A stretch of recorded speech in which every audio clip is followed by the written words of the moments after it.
یہ مخلوق ہے جس کی محدود صلاحیتیں، لیکن اللہ 6 ارب انسانوں میں سے ہر شخص کی بات تو دور کی بات رہی، ہر شخص کے دل میں گزرنے والے خیالات سے واقف ہے، تبھی تو دعائیں قبول ہوتی ہیں۔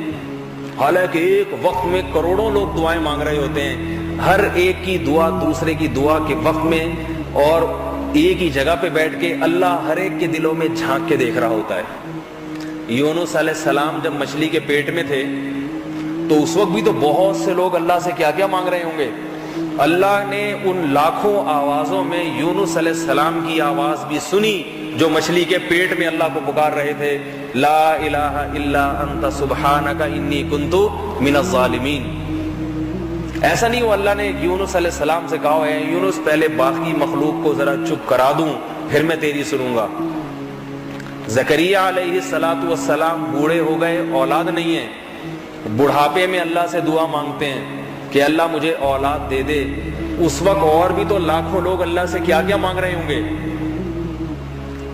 اللہ نے انہی لاکھوں آوازوں میں حضرت زکریہ علیہ السلام کی آواز سنی اور حضرت زکریہ علیہ السلام کی دعا کو قبول کر کے ان کی فریاد رسی کی۔